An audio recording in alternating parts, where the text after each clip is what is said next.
आज मेहनत का सामान के लिए बहुत बड़ी चुनौती पैदा हो गई है।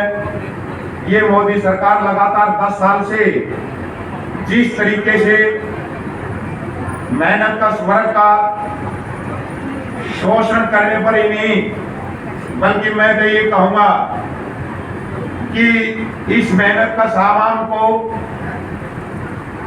बेरोजगारी, गरीबी, भूखमरी और हमारे आज इज्जत पर इतना जबरदस्त सत्ताशील लोगों द्वारा हमारी बहन बेटियों के साथ जो कुकर्म किए जाते हैं, जो एक अमानवीय यातनाएं उन्हें सहन करनी पड़ती है, चाहे मणिपुर का सवाल हो, चाहे हमारे देश की आन बान शान हमारी बेटियां जो दुनिया में हिंदुस्तान के तिरंगे का परचम लहरा के आई और उनको रोड के ऊपर घसीट के दरिंदे को नई पार्लियामेंट के अंदर गुलदस्ता भेंट करने वाली मोदी सरकार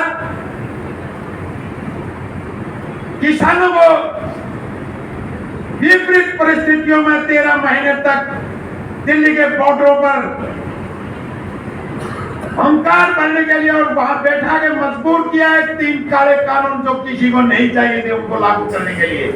सताएगा देश के किसान को जो अंदाजा है। आज ये मौका है, आधा करोड़ देश की जनता ने तोड़ दिया। लोग कहते थे जब तक ये ईवीएम रहेगी मोदी को कोई नहीं हटा पाएगा। लोग कहते थे मोदी है तो सब कुछ मुमकिन है। हम कहते थे मोदी नहीं ये नमकीन है, मुमकिन ही नमकीन है। और नमकीन का जो हर्ष होता है आने वाले समय में यही हर्ष होगा, यही बीजेपी का हर्ष होगा, क्योंकि इस पर सत्ता पर बैठने वाले क्रिमिनल लोग अनेकों क्राइम में, याद करो वो लखीमपुर खीरी का कांड, हमारे किसान भाइयों के ऊपर जो शांतिपूर्वक धरना दिए हुए थे, एक मंत्री के बेटे ने जो टेली मिश्रा वहां का शंभू लीडर होता था और उसने चौंगा जीप चढ़ा दी उनके ऊपर और एक शब्द भी मोदी नहीं बोला। कार्रवाई तो दूर की बात है, कैसे बोल जाते हो आप? लखीमपुर खीरी वालों ने दिखाया, उसको हरा के दिखा दिया लखीमपुर खीरी में ये मेहनत का सामान जिंदा है। किसी भी वर्ग के साथ कोई न्याय जुल्म होता है तो हम सबकी जिम्मेवारी बनती है कि हम एक मंच पर आए और शोषणकारी शक्तियों को धराशायी करें, उनको निशानबूद करें। आज समय ये साथियों, आज से समय आ गया है। हरियाणा प्रदेश के अंदर विधानसभा चुनाव आ चुका है और चुनाव का आगाज हो चुका है। इस चुनाव के अंदर हम सबकी सबसे बड़ी जिम्मेवारी बनती है, हम ट्रेड यूनियन के लोग हैं। बातें तो बहुत बताइए ट्रेड यूनियन के बारे में, अभी अध्यक्ष जी और भी बताएंगे। हम तो भाई ट्रेड यूनियन से पैदा हुए, छात्र जीवन में शिक्षा का आंदोलन करना, 32 साल आपके साथ कड़ा संघर्ष किया। ये रोडवेज के साथी बैठे नेता तो बहुत डलाने के लिए घर बैठे होंगे, वो लोग नेता कमाते हैं। नेतृत्वकारी भूमिका में रहने के लिए कांटों की टक्कर पर जीना होता है, उस पर चलना होता है, सिर पर कफन बांधना होता है।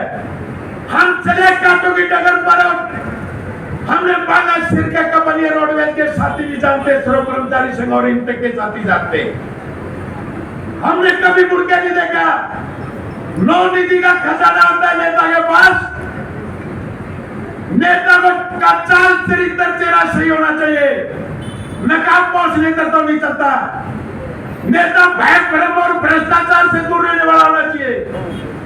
नेता आन बान शान के लिए मर मिटने का जज्बा रखता हो, वही नेतृत्वकारी भूमिका में आगे बढ़ेगा, वरना धराशायी हो जाएंगे। नेता के पास 5 रत्न होते हैं, 5 रत्न नहीं खोने चाहिए नेता को। वो ईमानदारी, सच्चाई, संघर्ष, त्याग और कुर्बानी चाहे देनी हो, वो सेनापति नहीं बनना चाहिए जो खुद पेड़ की आड़ मोजर सेना को युद्ध में झोंक दे। इंटर में वो नेता दिए दिए जिन्होंने अपने सेना भी बचाई और मैदान भी जीत के दिखाया है, और वो आप जिताएंगे। साथियों, रिटायर्ड एम्प्लॉयज कांग्रेस शहर की मुझे जिम्मेवारी मिली है। 31 अगस्त 2023 को 22 साथियों के साथ पार्टी ज्वाइन की थी। पार्टी में काम तो पहले किया, ट्रेड यूनियन फंड पे किया, माननीय हमारे साथी अमित यादव जी के साथ मिलकर काम किया, लेकिन प्रोटोकॉल होता था, हमने सारी प्रतिबद्धताएं तोड़ी। ये क्या कहते हैं, 4 तारीख खट्टर ने बयान दिया था, 4 तारीख कर्मचारियों की 5 में देख लूंगा। हमने कोई सब बिरला मिला नहीं जो आपने ना देखा था, हमने देख लिया है। फिर पोसाने खट्टर साहब खा रहा है, तुमने देख कर छोड़ाएगा। 5 तारीख के बाद क्या बिगड़ेगा?